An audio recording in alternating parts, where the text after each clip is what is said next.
So for today's What Wednesday question, we're going to talk about what do you do if you're camping somewhere below freezing? How do you keep your pops from freezing?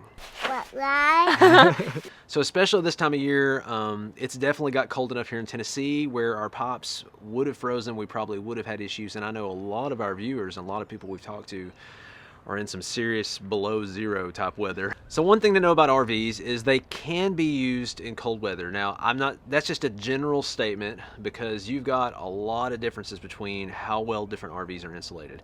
And you've got to take into account the age of the RV, because as an RV ages, as it rides down the road, your insulation will start to kind of creep its way down the wall. And so, I mean, you get something, especially in the, early 90s, 80s, I mean, you're starting to think about maybe you need to check and see if that insulation is still what it needs to be and where it needs to be. If electric is included in your camping fee, use electric as much as possible. We absolutely love our electric fireplace. At first, when we bought our RV, we thought that was going to be pretty gimmicky, and we're like, oh, it's cute, but it has really come in handy. It can keep our RV warm. We have a space heater in the back and the electric fireplace in the front, and that a lot of times that's all we need.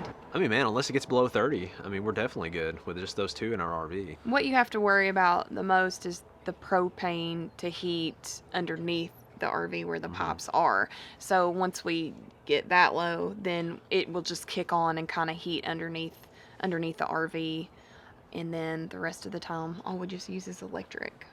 Yeah, I actually have a thermostat under the RV in the bay where the water comes in. That's like the most important spot that's probably going to freeze first. And so I've got a thermostat there, and then I've got, something on the wall that tells me what that temperature is. If I see that temperature creeping down below, 30, 28, 26, something like that, especially if it's going to be cold for a while, then I know, okay, hey, it's time to kick the propane on, because that'll heat that water bay and all the pipes underneath, because that is definitely what you don't want. You don't want your fittings to the RV to start freeze over. You don't want your toilet to freeze over. I mean, it'd have to get pretty cold inside for that to happen, but the propane's there for a reason. It's kind of like it's nice. It's like having a heated floor, versus, when you don't have the propane going, you're walking on the cold floor.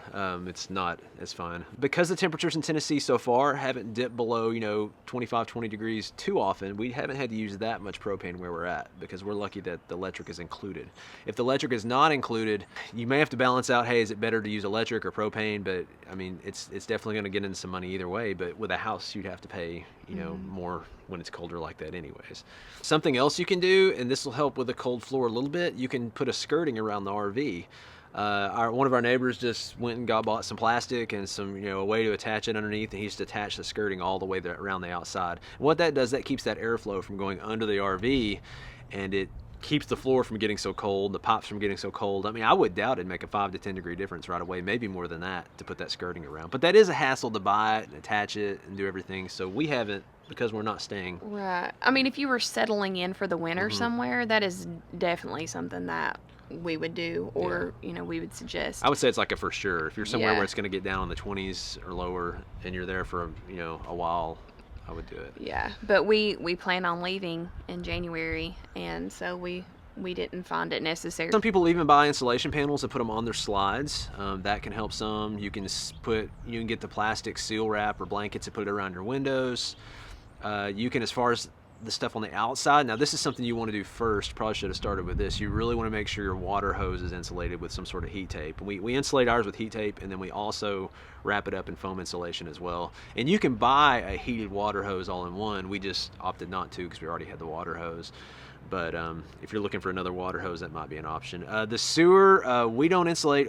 For us, if you've got a pretty good slope on your sewer, I think until it starts getting stays below 25 for a while, 20 for a while, it seems to flow okay, and we haven't had any issues. But some people also put insulation around the sewer hose as well. Most of the time it stays pretty toasty in our RV, and we haven't had any issues. There have been a couple of nights where it's gotten cold, and we've had to just bundle up, put our sweats on, get under our blankets, and which is what my mom used to make us do anyway when we lived in the house. We were never allowed to go without our sweats at the house if it was cold outside, because she was not turning the heat up. My favorite option is to just go somewhere warm. That's one of the advantages of living on a home on wheels. I mean, you can follow the weather, which is obviously the best thing to do to avoid the cold if you can. And that's my favorite because I love the warm and I'm not a fan of the cold. It hurts. The warm is nice. And we mentioned moving around based on the weather. We know that some people just can't because of work, because of circumstances. But if at all possible, especially I know if you have like a family with kids, like our toddler gets stir crazy. I mean, if your plan is to be in an RV and not move around, and then like say a third of the year it's going to be so cold you can't go outside. I mean, that would be. I'm not saying you can't do it, but that would be tough because it's just such a small space, especially with kids. If it was just us, I don't think it'd be as big of a deal. But with kids, if you've got especially a small RV, man, following the weather is the way to go. I mean, the whole world is their backyard versus there is no backyard and you're all crammed into one tiny little space. And that's one of the reasons we're not as concerned about moving in the Airstream is because we Yeah, are yeah. outside so much. I mean, we're hardly ever cramped because we're out on the go and we're exploring. I mean, we use it to sleep. I mean, so it's not as big of a deal.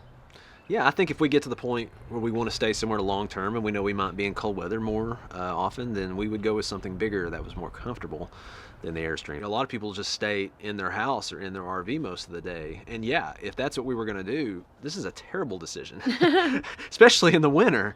But we don't picture ourselves sitting in the RV too often because that's not what we've done in the past. And so we're cool with, that makes us more okay with the small space. So You have to kind of know what your travel style is and what you do while you're traveling. yeah, staying a winter destination longer, you probably want a bigger RV or you want to look into moving around if you can. But that's been what we've experienced with winter so far in the cold weather. If you've got other questions or comments, just let us know.